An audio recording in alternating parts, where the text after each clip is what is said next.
Daily bread Bible facts. బైబిల్లో సెల అను పదానికి అర్థం ఏమిటి?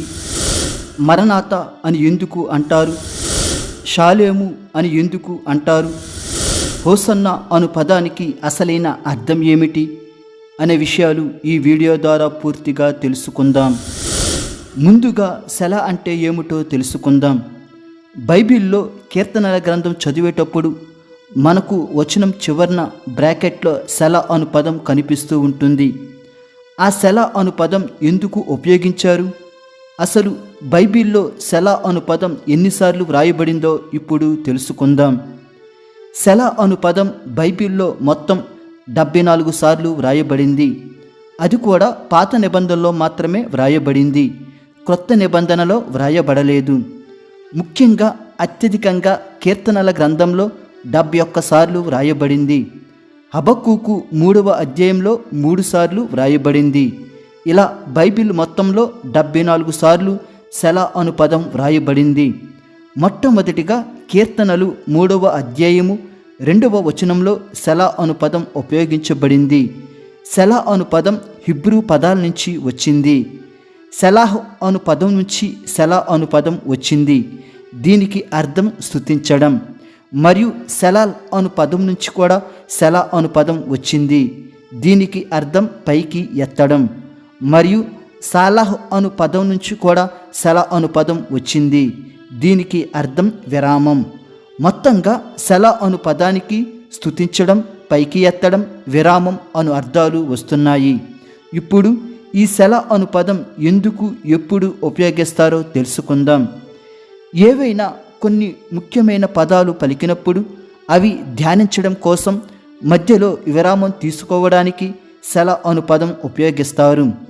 ముఖ్యమైన మాటలు పలికినప్పుడు మధ్యలో సెల అనడం ద్వారా ఆ పలికిన మాటల యొక్క ప్రాముఖ్యతను నొక్కి చెప్పినట్టు ఉంటుంది.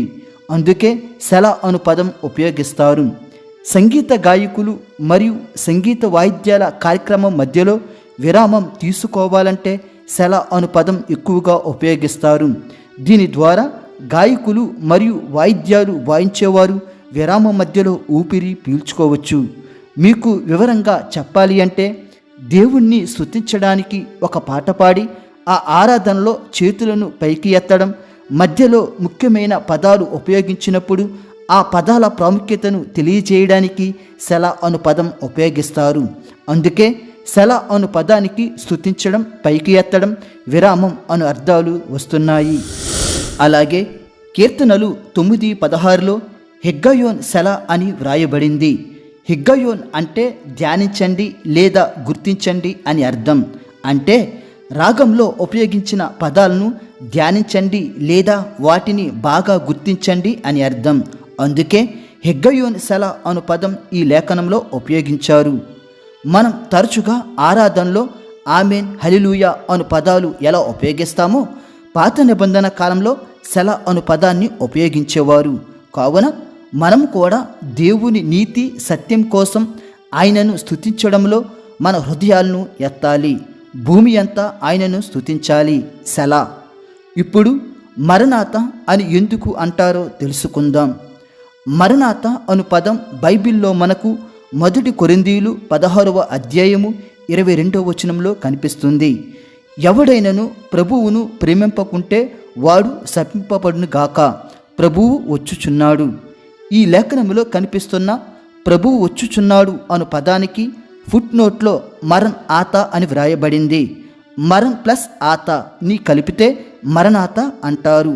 మరణాత అనగా ప్రభువు వచ్చుచున్నాడు లేదా ప్రభువా రొమ్ము అని అర్థం. మరణాత అను పదం అరామిక్ భాష నుంచి వచ్చింది. ఈ అరామిక్ భాష ఆదిమ హిబ్రూ భాషకు దగ్గర పోలికలు కలిగి ఉంటుంది. ఇప్పుడు మరణాత అను పదాన్ని ఆదిమ అపోస్తలులు ఎందుకు ఉపయోగించారో తెలుసుకుందాం. యేసుక్రీస్తు ఆరోహణం అయ్యాక ఆదిమ క్రైస్తవులు చాలా హింసలను ఎదుర్కొన్నారు. పైగా రోమా పాలనలో ఒక క్రైస్తవుడి జీవితం సులభతరంగా ఉండేది కాదు. రోమా చక్రవర్తి అయిన కైసర్ అగస్టిన్ను మాత్రమే దేవుడిగా ఆరాధించాలని రోమా ప్రభుత్వం ప్రకటించేది. ఎందుకంటే రోమిల యొక్క చట్టం ప్రకారం రోమా చక్రవర్తులను మరియు వారు కొలిచిన దేవతలను మాత్రమే ఆరాధించాలి. మిగతా వారిని ఆరాధిస్తే శిక్షలు చాలా కఠినంగా ఉండేవి. అటువంటి కాలంలో ప్రారంభ క్రైస్తవులు యేసుక్రీస్తు నిజమైన దేవుడని మరియు ఆరాధనకు యోగ్యుడు యేసుక్రీస్తనే విశ్వసించేవారు. అందుకే అపోస్తలులు 10:36లో యేసుక్రీస్తు అందరికీ ప్రభువు అని వ్రాయబడింది. తొలి క్రైస్తవులు యేసుక్రీస్తును మాత్రమే ప్రభువు అని నమ్మేవారు. రోమా చక్రవర్తులను ప్రభువుగా భావించేవారు కాదు మరియు ప్రభువులుగా పిలిచేవారు కాదు. అందుకు రోమియులు తొలి క్రైస్తవులను దేశద్రోహులుగా చూసేవారు మరియు హింసించేవారు మరియు కొంతమందిని చంపేసేవారు. ఇటువంటి ప్రతికూల పరిస్థితులలో జీవిస్తున్న తొలి క్రైస్తవులలో మనోధైర్యం నింపడం కోసం ప్రభువు వచ్చుచున్నాడు, ఆయన రాకడ కోసం ఓపికతో ఎదురు చూడండి అని చెప్పడానికి మరణాత అను పదాన్ని ఉపయోగించేవారు. ఇంకా మీకు అర్థం అయ్యేలా చెప్పాలి అంటే అణచివేయబడిన విశ్వాసులకు మనోధైర్యం నింపడం కోసం శుభాకాంక్షలుగా మరణాత అను పదం ఉపయోగించేవారు. ఉదాహరణకు యూదులు షాలోం అనే పదాన్ని శుభాకాంక్షలుగా ఉపయోగిస్తారు. షాలోం అనగా శాంతి అని అర్థం. యూదులు శ్రమలతో కష్టాలతో మనశ్శాంతి లేకుండా జీవిస్తున్నప్పుడు వారిలో ధైర్యాన్ని నింపడం కోసం షాలేం అనగా శాంతి అను పదాన్ని ఉపయోగించేవారు. అంటే బాధపడకుండా శాంతిని పొందండి అను అర్థం వచ్చేలా షాలేం అనే పదాన్ని యూదులు ఉపయోగిస్తారు. షాలేం అను పదాన్ని కల్వరి టెంపుల్ వారు కూడా ఉపయోగిస్తారు. అలాగే తొలి క్రైస్తవులు కూడా మరణాత అను పదాన్ని ఉపయోగించేవారు. ఎందుకంటే రోమా పాలనలో క్రీస్తును అనుసరించిన ప్రతి ఒక్కరికి శాంతి ఉండేది కాదు. అయినా కానీ రక్షకుడైన యేసుక్రీస్తును విశ్వసించి ఆయన ఎప్పుడైనా రాగలడని నమ్మి మరియు మన జీవితాలకు వెలుగు నింపుతాడని విశ్వసిస్తూ ఆయన పిలుపు వచ్చినప్పుడు సిద్ధంగా ఉండాలి అని చెప్పడం కోసం మరణాత అను పదాన్ని ఉపయోగించేవారు. కావున మరణాత అను పదం ఉపయోగించడం ద్వారా ప్రతిరోజు ప్రభువు వస్తాడని మనం ఆశించాలి మరియు ప్రతిరోజు ఆయన మన దగ్గరకు రావాలని మనం కోరుకోవాలి. అందుకే మరణాత అను పదం ఉపయోగించేవారు. ఈ భూమి మీద భౌతికమైన విషయాలపై దృష్టి పెట్టకుండా ఆత్మ సంబంధమైన శాశ్వతమైన పరలోక విషయాలపై దృష్టి పెట్టాలన్న ఉద్దేశంతో మరణాత అను పదం ఉపయోగించేవారు. ప్రస్తుత క్రైస్తవ సమాజంలో బైబిల్ మిషన్ సంఘం వారు మరణాత అను పదాన్ని ఎక్కువగా ఉపయోగిస్తారు. కావున ప్రకటన 22:12లో ఇదిగో నేను త్వరగా వచ్చుచున్నాను అని దేవుడు అంటున్నాడు. కావున ప్రభువు కొరకు మనం ప్రతిరోజు సిద్ధపాటు కలిగి ఉండాలి. అందరికీ మరణాత. ఇప్పుడు హోసన్న అను పదం గురించి తెలుసుకుందాం.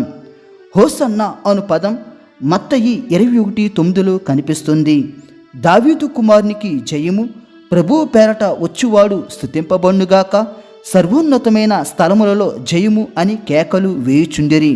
ఈ లేఖనములో జయము అన్న చోట ఫుట్ నోట్లో హోసన్న అని వ్రాయబడింది. ఇది యేసుక్రీస్తు గాడిద మీద యెరూషలేముకు వచ్చిన సందర్భంలో యోధా ప్రజలు హోసన్న అను పదాన్ని ఉపయోగించారు.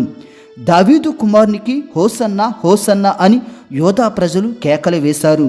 హోసన్న అను పదం హిబ్రూ పదం. కీర్తనలు 118:25లో యెహోవా దయచేసి నన్ను రక్షింపుము అని వ్రాయబడింది. హిబ్రూ భాషలో రక్షించుము అను పదానికి హోసన్న అని వ్రాయబడింది. హోసన్న అను పదాన్ని విడదీస్తే యాష ప్లస్ అన్న. యాష అంటే రక్షించు అని అర్థం. అన్న అంటే ప్రార్థించుట లేదా వేడుకొనుట అని అర్థం. దీని పూర్తి అర్థం రక్షించుమని నేను నిన్ను వేడుకొనుచున్నాను అని అర్థం, లేదా దయచేసి మమ్మల్ని విడిపించు అని అర్థం. అందుకే యేసుక్రీస్తు యెరూషలేములో ప్రవేశించేటప్పుడు ప్రజలు మమ్ములను రక్షించుము అను అర్థం వచ్చేలాగన హోసన్న అను పదాన్ని ఉపయోగించారు. జనసమూహం హోసన్న అను పదం ఉపయోగించడం సరైనదే. ఎందుకంటే వారికి రక్షణ అవసరం. ఆ రక్షణ కోసం కేకలు వేశారు. ఎందుకంటే రక్షణ అనేది మెస్సయ్య వలనే వస్తుంది. వారు దావీదు కుమారునికి హోసన్న అన్నారు అంటే దావీదు కుమారుడే మెస్సయ్య అని అంగీకరించి రక్షణ కావాలి అని హోసన్న అను పదం ఉపయోగించారు. ఆ మెస్సయ్యే రక్షించగలడని యోధా ప్రజలు గుర్తించారు. అందుకే ప్రధాన యాజకులు శాస్త్రులు హోసన్న అనేవారి మీద కోపడ్డారు. అందుకు యేసు బాలుర యొక్కయు చంటి పిల్లల యొక్కయు నోట స్తుతిని ప్రకటిస్తారు అనగా హోసన్న అంటారనే లేఖనం చదవలేదా అని యేసుక్రీస్తు వారిని ప్రశ్నించాడు. అంతటితో వారు కామైపోయారు. అందులో భాగంగానే హోసన్న అను పదాన్ని స్తుతి పాటలలో ఎక్కువగా ఉపయోగిస్తారు. ఈ పదాన్ని మన క్రైస్తవ సమాజంలో ఎక్కువగా యేసన్న గారి సంఘంలో ఎక్కువగా ఉపయోగిస్తారు. హోసన్న అనడం ద్వారా ప్రభువా మమ్ములను రక్షించుము అని వేడుకోవడం ఇది సరైనదే. ఈ వీడియో మీకు ఆశీర్వాదకరంగా ఉన్నట్లయితే లైక్ చేసి సబ్స్క్రైబ్ చేసుకోవడం మర్చిపోవద్దు. దేవుడు మిమ్ములను మీ కుటుంబములను దీవించునుగాక. ఆమేన్.